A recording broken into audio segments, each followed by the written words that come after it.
To Ulalume, a Ballad by Edgar Allan Poe. The skies they were ashen and sober, the leaves they were crisped and sere, the leaves they were withering and sere. It was a night in the lonesome October of my most immemorial year. It was hard by the dim lake of Ober, in the misty mid-region of Weir. It was down in the dark town of Ober, in the ghoul-haunted woodland of Weir. Here once, through an alley titanic, of Cyprus I roamed with my soul, of Cyprus with Psyche my soul.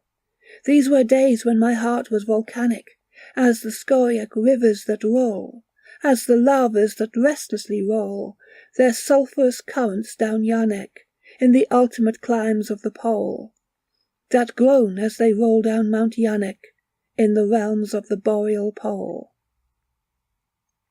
Our talk had been serious and sober, but our thoughts they were palsied and sere.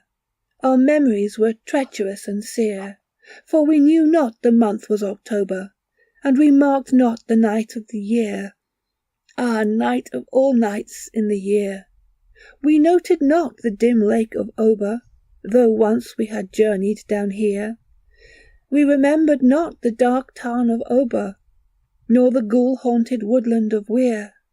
And now, as the night was senescent, and star-dials pointed to morn, as the star-dials hinted of morn, at the end of our path a liquescent and nebulous lustre was born, out of which a miraculous crescent arose with a duplicate horn, Astarte's bediamond crescent, distinct with its duplicate horn.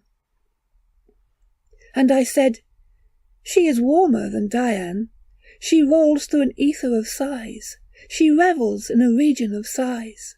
She has seen that the tears are not dry on these cheeks where the worm never dies, and has come past the stars of the lion to point us the path to the skies, to the Lethean peace of the skies. Come up, in despite of the lion, to shine on us with her bright eyes. Come up through the lair of the lion, with love in her luminous eyes. But Psyche, uplifting her finger, said, sadly this star I mistrust, her pallor I strangely mistrust. Oh, hasten, oh, let us not linger, oh, fly, let us fly, for we must.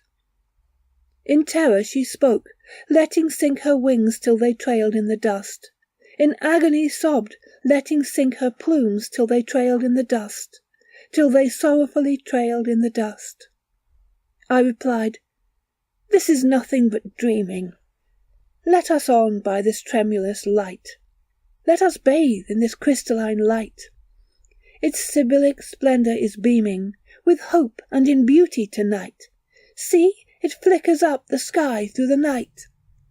Ah, we safely may trust to its gleaming, and be sure it will lead us aright.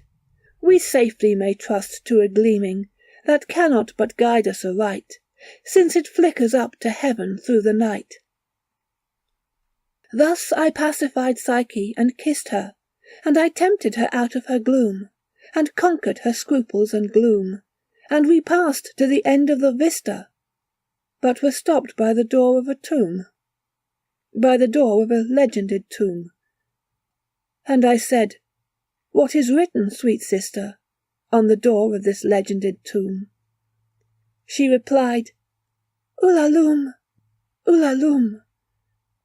'Tis the vault of thy lost Ulalume. Then my heart it grew ashen and sober, as the leaves that were crisped and sere, as the leaves that were withering and sere. And I cried, it was surely October, on this very night of last year, that I journeyed down here, that I brought a dread burden down here, on this night of all nights in the year. Oh, what demon has tempted me here? Well I know, now this dim lake of Ober, this misty mid-region of Weir. Well I know now this dark town of Ober, in the ghoul-haunted woodland of Weir. Said we then, the two then, Ah, can it have been that the woodlandish ghouls, the pitiful, the merciful ghouls, to bar up our way and to ban it, from the secret that lies in these wolds, from the thing that lies hidden in these wolds, had drawn up the spectre of a planet, from the limbo of lunary souls, this sinfully scintillant planet, from the hell of the planetary souls.